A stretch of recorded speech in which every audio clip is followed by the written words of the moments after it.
Hello everyone, my name is Raman and welcome to C Raman Uttara classes. इस session में हम discuss करने वाले हैं सेबी ग्रेड ए के फेज 1 के एग्जामिनेशन के रिस्पेक्ट में कुछ इंपॉर्टेंट टॉपिक्स। जनरली देखा गया है जो इस टाइप के एग्जामिनेशन है, चाहे वो सेबी हो, पीएफआरडी हो या एनपीएस हो, क्योंकि इनका जो एग्जामिनेशन का पैटर्न है वो एकदम सेम है। जो फेज 1 का एग्जामिनेशन होता है, कहीं ना कहीं उसमें थोड़े से इजी लेवल के क्वेश्चन आते हैं, तो आप एग्जामिनेशन देने के लिए जाएंगे थोड़ा सा कॉन्फिडेंस के साथ। ये इंपॉर्टेंट टॉपिक्स वैसे इंपॉर्टेंट टॉपिक्स नहीं है कि आपने कुछ भी प्रिपेयर नहीं कर रखा और आप इन टॉपिक्स को पढ़ के एग्जामिनेशन को क्रैक कर ले।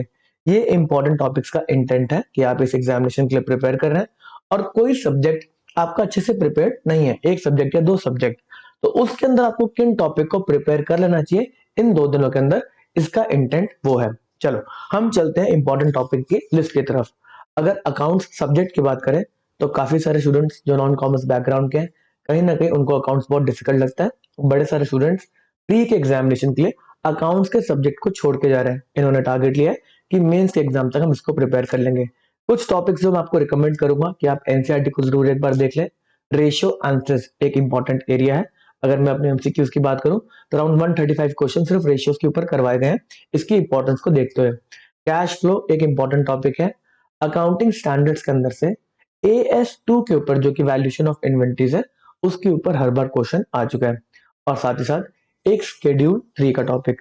शेड्यूल 3 के अंदर बहुत ज्यादा इंपॉर्टेंट डेफिनेशन दे रखे हैं, क्लासिफिकेशन वगैरह बता रखे हैं। कहीं ना कहीं यहाँ से भी डायरेक्टली या फिर इनडायरेक्टली एक क्वेश्चन हिट कर जाता है, तो आपको अकाउंट्स में ये तो प्रिपेयर करके जाना चाहिए। कॉस्टिंग की बात करें तो डेफिनेशन जो अलग अलग टाइप की कॉस्टिंग है, अगर बात करें डेफिनेशन की, एक्सप्लिसिट कॉस्ट क्या है, इम्प्लिसिट कॉस्ट क्या है, रेलिवेंट कॉस्ट क्या है, संक कॉस्ट क्या है, ढेर सारी डेफिनेशन है। इसके बारे में मैं ऑलरेडी यूट्यूब पे सेशन डाल चुका हूँ, आप वीडियोस में जाके चेक कर सकते हैं। तो उन डेफिनेशन से क्वेश्चन आने के अच्छे खासे चांसेस है। मार्जिनल कॉस्टिंग की बात करें तो यहाँ पर पीवी रेशियो के ऊपर कहीं ना कहीं क्वेश्चन आ जाता है, ब्रेक इवन एक्सिस के ऊपर एक क्वेश्चन आ जाता है, तो वो आप पढ़ के जाएंगे। टाइप्स ऑफ कॉस्टिंग, अलग अलग इंडस्ट्री में कौन कौन सी टाइप ऑफ कॉस्टिंग फॉलो करी जाती है, इसके ऊपर भी क्वेश्चन कहीं ना कहीं आ जाता है। तो इसके अंदर कौन सी इंडस्ट्री किस टाइप की कॉस्टिंग को फॉलो करती है वो आप एक बार पढ़ लेंगे। लीन सिस्टम से एक आधा क्वेश्चन आ सकता है, एक छोटा सा टॉपिक है बट क्वेश्चन इसमें से जरूर आता है। स्टैंडर्ड कॉस्टिंग के ऊपर एक बेसिक लेवल का न्यूमेरिकल आप एक्सपेक्ट कर सकते हैं फेज 1 के एग्जामिनेशन के अंदर।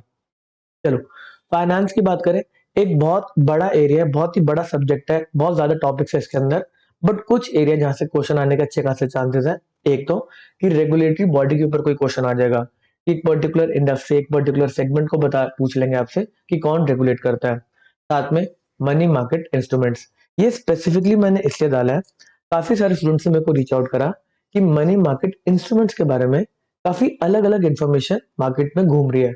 मतलब कोई इंस्टीट्यूट कुछ अलग पढ़ा रहा है, कोई इंस्टीट्यूट कुछ अलग पढ़ा रहा है। तो मनी मार्केट इंस्ट्रूमेंट्स के रिस्पेक्ट में मैं आपको बोलूंगा कि आप रिजर्व बैंक ऑफ इंडिया की जो लेटेस्ट डायरेक्शन है उनको फॉलो करके इस टॉपिक को प्रिपेयर करें। मैंने अपनी इंफॉर्मेशन के अंदर जो मैंने लेक्चर्स लिए उसमें अपडेटेड कंटेंट को ही पढ़ा है। ठीक है, आगे फाइनेंस के अंदर एक बहुत इंपॉर्टेंट एरिया है, थोड़ा सा वाइड एरिया भी है, जो कि है फाइनेंशियल अवेयरनेस।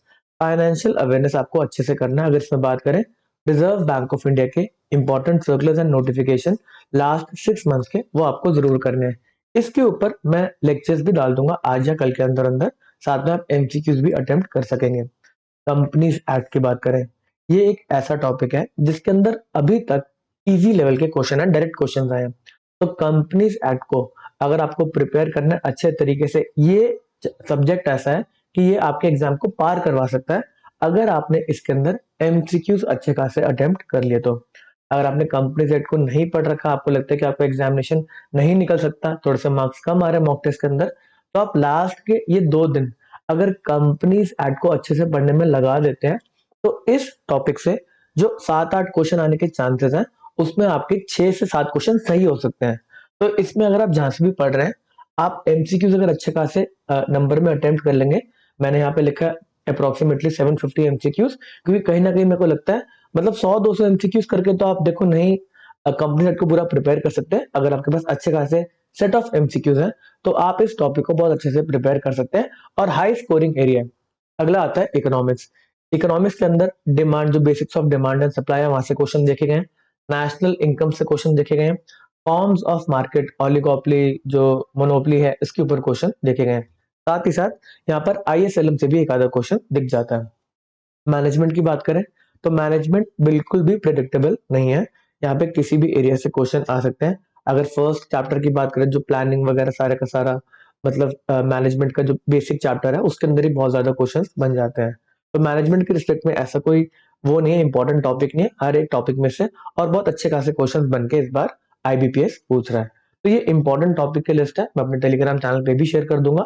अगर आप कोई सब्जेक्ट को छोड़ के जाने वाले थे तो आप छोड़ सकते हैं, मेंस के एग्जामिनेशन से पहले पढ़ सकते हैं, बट इन टॉपिक्स को आप जरूर पढ़ लें। ठीक है।